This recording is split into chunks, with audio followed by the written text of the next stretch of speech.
हम सब भगवान हनुमान की वीरता और भक्ति की कहानियों को तो जानते ही हैं, है ना? लेकिन आज हम बात करेंगे उस माँ की, जिनकी अविश्वसनीय यात्रा, जिनकी तपस्या इतनी शक्तिशाली थी कि स्वयं महादेव को उनके पुत्र के रूप में जन्म लेना पड़ा। जी हाँ, ये कहानी है बजरंगबली के जन्म की। एक ऐसी कहानी जो एक अप्सरा के श्राप से शुरू हुई और एक माँ की तपस्या पर जाकर पूरी हुई।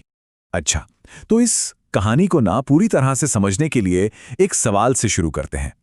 पवन पुत्र हनुमान की माँ अंजनी, वो अंजनी बनने से पहले कौन थी? बस यही एक सवाल हमें एक ऐसी यात्रा पर ले जाएगा जो स्वर्ग से शुरू होती है और पृथ्वी पर आकर खत्म होती है।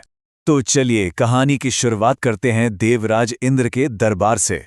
सोचिए, स्वर्ग का वो माहौल, और वहां थी पुंजकस्थला, एक बहुत ही सुंदर लेकिन उतनी ही चंचल अप्सरा। और बस उसकी यही चंचलता, यही चुलबुलापन एक ऐसी भूल की वजह बन गया जिसने उसका भाग्य ही पलट कर रख दिया। और ये बदलाव ही तो इस पूरी कहानी का दिल है, इसकी आत्मा है।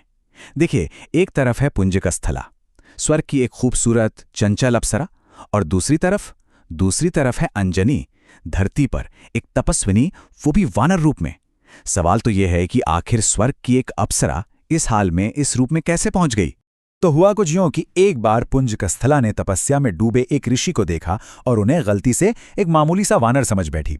बस अपने चंचल स्वभाव के चलते उन पर फल फेंकने लगी, खेल खेल में।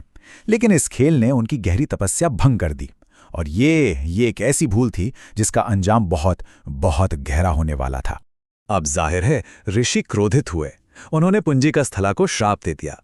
लेकिन ठहरिए, ये सिर्फ एक सजा नहीं थी। कमाल की बात तो यह है कि ऋषि के उस क्रोध में, उस श्राप में एक बहुत ही शानदार भविष्य की भविष्यवाणी भी छिपी हुई थी। एक ऐसा भविष्य जो आगे चलकर इतिहास रचने वाला था।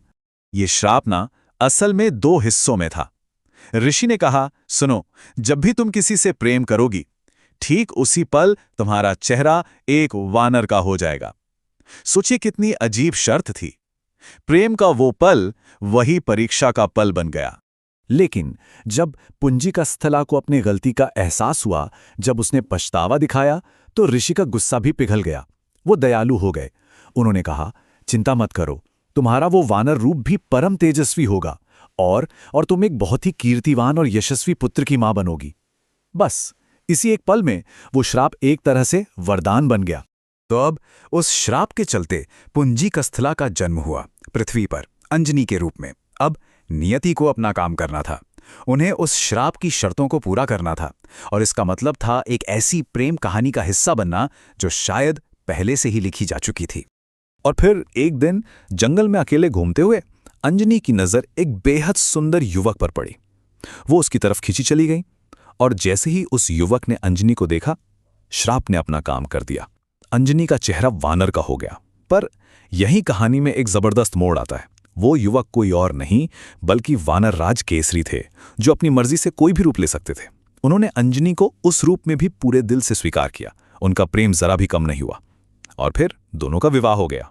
तो देखिए, विवाह तो हो गया, लेकिन ऋषि की भविष्यवाणी का दूसरा और सबसे बड़ा हिस्सा वो तो अभी भी बाकी था। उस यशस्वी पुत्र को पाने के लिए अंजनी को अब एक बहुत ही कठिन तपस्या के रास्ते पे निकलना था।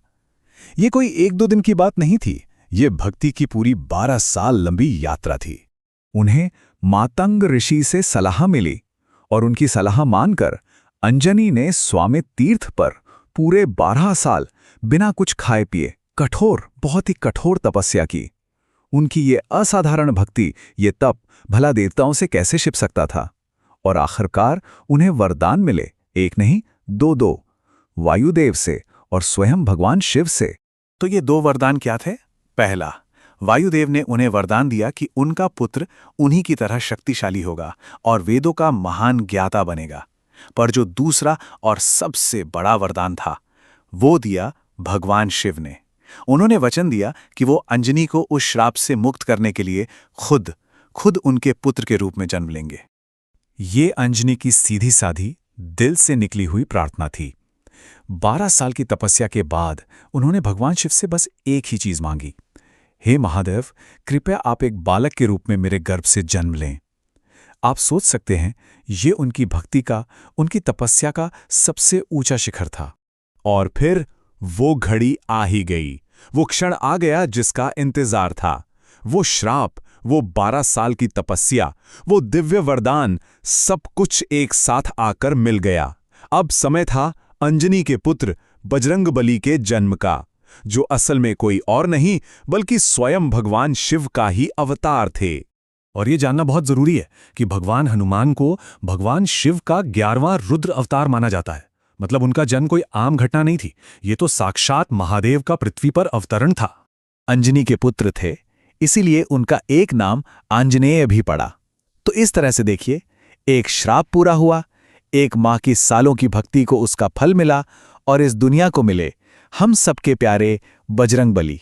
तो आखिर में बस यही एक सवाल रह जाता है ना, कि आखिर एक श्राप सबसे बड़ा आशीर्वाद कैसे बन गया।